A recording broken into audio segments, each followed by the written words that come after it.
How did you get that footage of Diddy? I think most journalists would not disclose their sources. If Sean Combs watches this, what do you think he's going to feel? Like, wow, this is amazing. I think he's going to say this is the best documentary I've seen in a long time. My favorite villain? I kind of like Diddy. There are no misconceptions about it.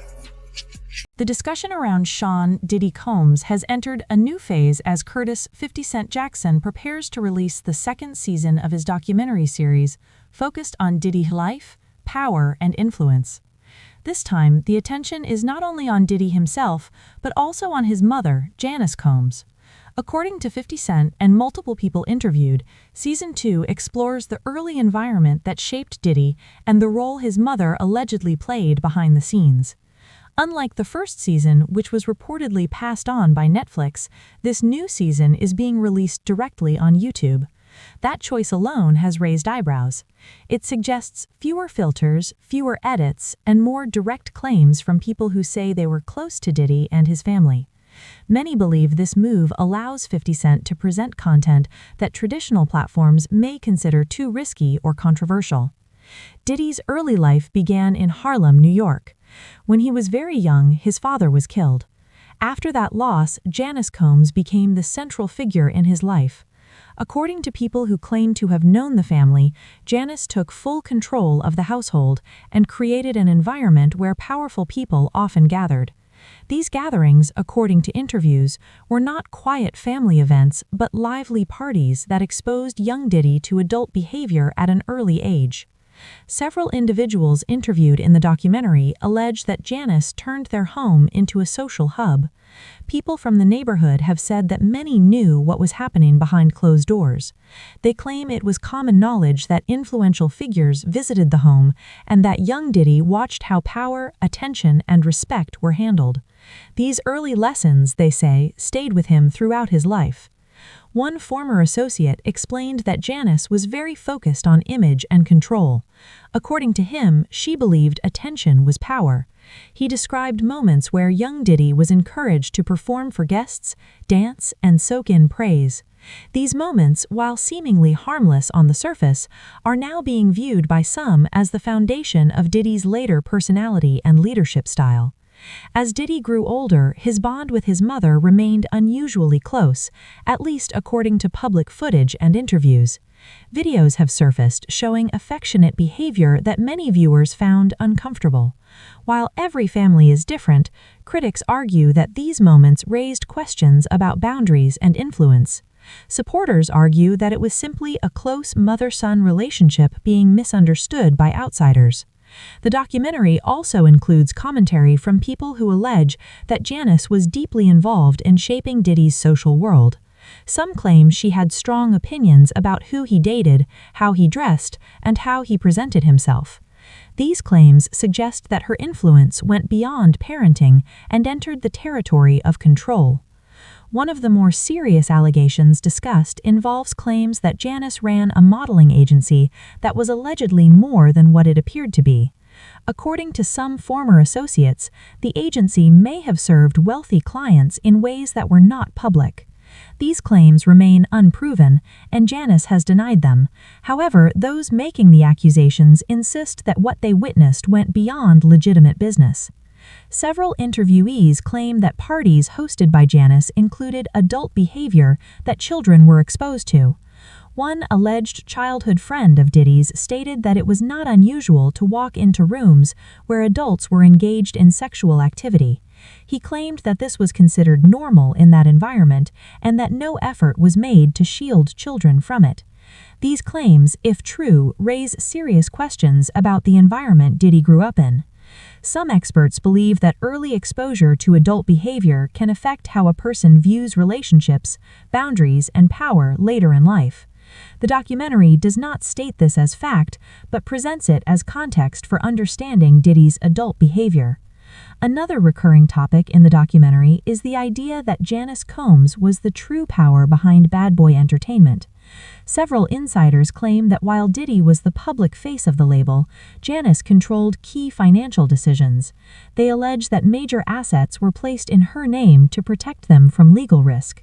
This theory is tied to a tragic event in 1991 when a celebrity charity basketball game organized by Diddy ended in a deadly stampede at City College of New York. 9 people lost their lives. Although no criminal charges were filed, lawsuits followed. According to people interviewed, this event allegedly taught Diddy the importance of shielding assets from liability. Former security personnel claim that safety warnings were ignored before the event. They say that proper crowd control measures were suggested but not approved. One witness described the chaos in detail, saying people were crushed as doors failed to open properly. These accounts paint a picture of preventable tragedy, though responsibility has been debated for decades. According to the documentary, after this incident, business structures around Diddy became more cautious. Insiders allege that Janice held ownership positions not just out of trust, but as a strategy to keep assets safe if Diddy faced future legal trouble. This arrangement, they claim, continued for years. As Diddy's fame grew, so did the scale of his parties. Former associates describe events that required medical staff on standby. Diddy himself has publicly stated that ambulances and IV treatments were present at some parties due to exhaustion and dehydration.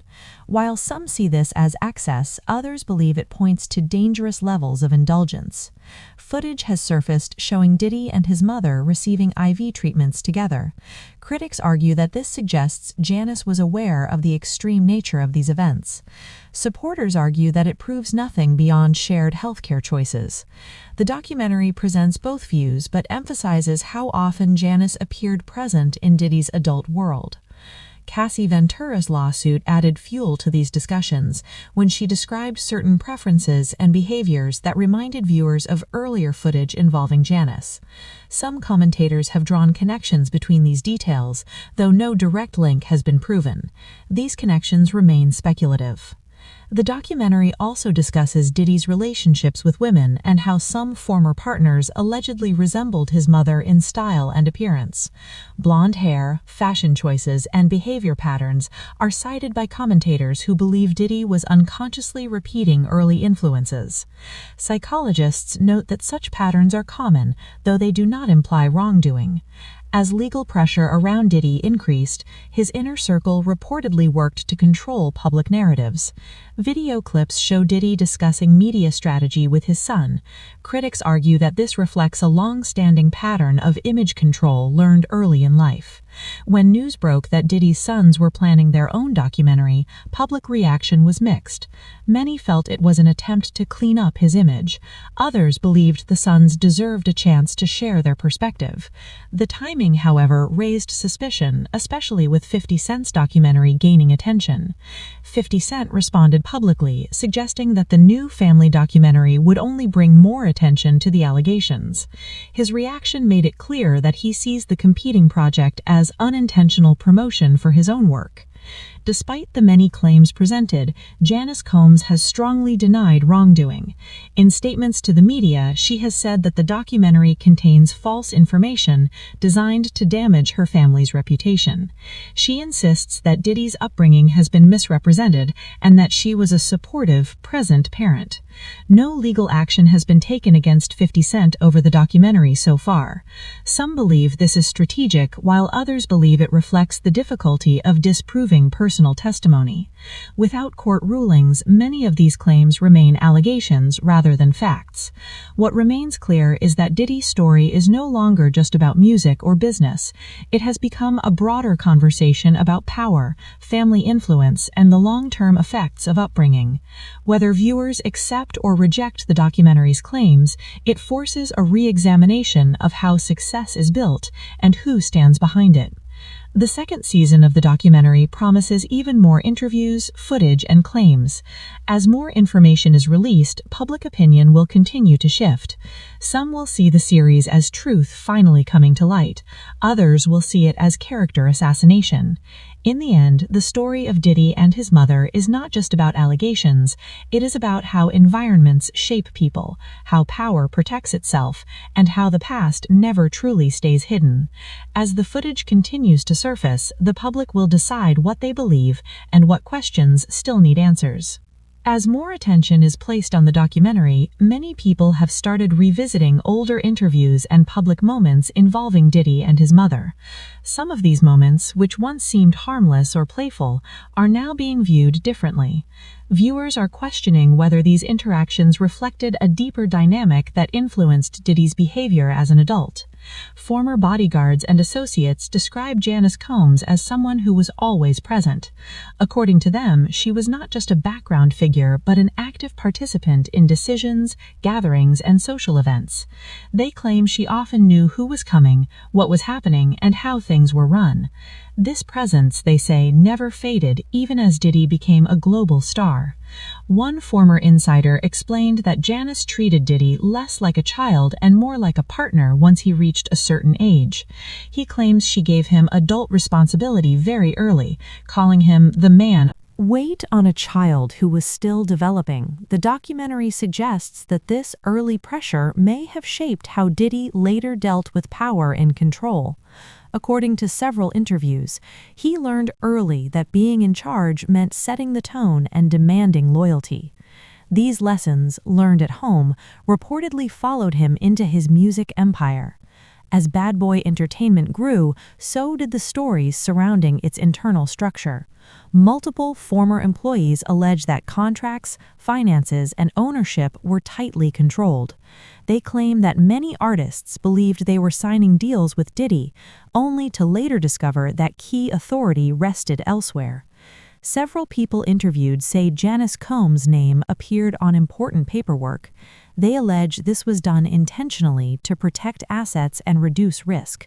According to them, this setup allowed Diddy to operate publicly while insulating the business from legal threats.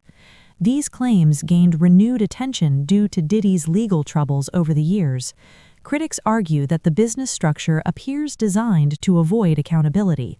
Supporters argue it was simply smart financial planning, especially after earlier lawsuits. The documentary also highlights how fear and loyalty played a role in Diddy's circle. Some former associates say people rarely questioned decisions. They claim those who spoke up were pushed out or silenced. While these accounts remain allegations, they paint a picture of a tightly controlled environment. Attention then turns to the personal side of Diddy's life. Several interviewees discuss his relationships and how they were allegedly influenced by his upbringing. They point out similarities between Janice and some of the women Diddy dated, especially in style and behavior. Psychologists interviewed in the documentary explain that people often seek familiar patterns in relationships. They stress that this does not mean something inappropriate occurred, but rather that early emotional bonds can influence adult choices. This explanation is presented as context, not accusation. The topic of parties comes up again, as insiders describe how extreme they became over time. According to multiple accounts, these gatherings were known for excess, long hours, and heavy pressure to participate. Some claim these environments blurred boundaries and created unsafe situations. Several witnesses allege that Janice was aware of these parties and their nature. They claim she attended some events or was nearby. However, no direct evidence proves she participated in anything illegal. The documentary repeatedly states that these claims are alleged. As public reaction grows, legal teams have become more active. Cease and desist letters have been sent, accusing the documentary of spreading false and harmful claims. Producers responded by stating they obtained their material legally and stand by their work. This legal tension has only increased interest in the series. Many viewers believe attempts to stop its release suggest there is something to hide. Others argue that defending one's reputation is a normal response to damaging accusations. Meanwhile, Diddy's sons have stepped into the spotlight. Their decision to release their own documentary has divided opinion. Some see it as an effort to defend their father. Others believe it is an attempt to rewrite history. Footage from court appearances shows the sons supporting Diddy publicly.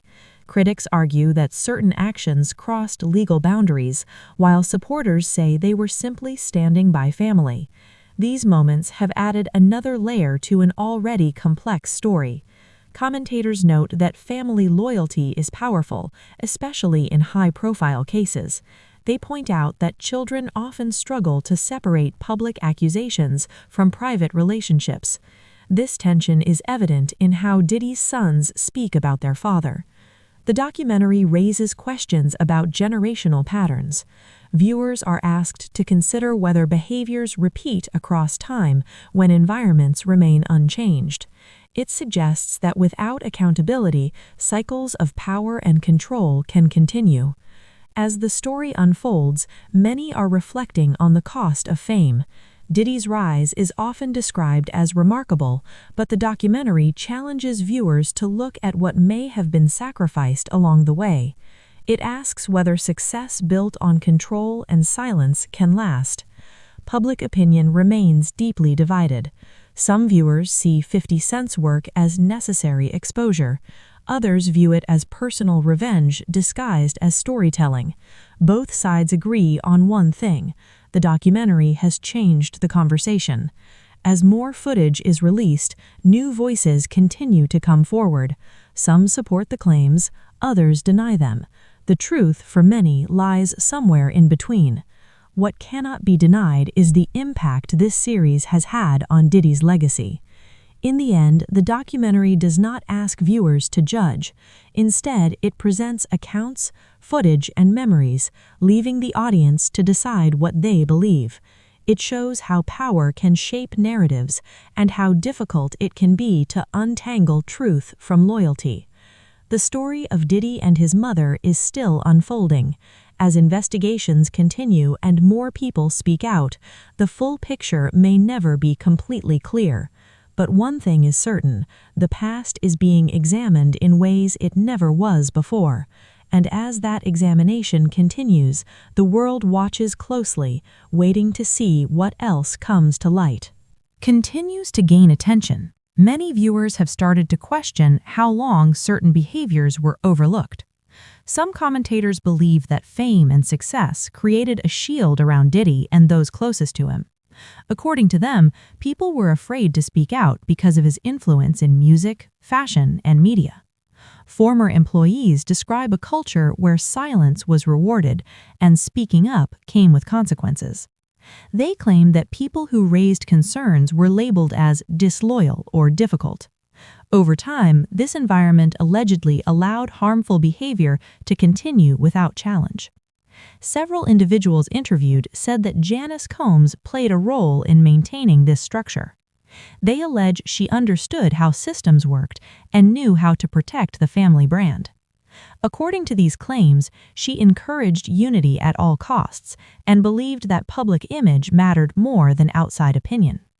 The documentary highlights moments where Janice publicly defended her son. In interviews, she described him as misunderstood and denied claims that he was violent or abusive.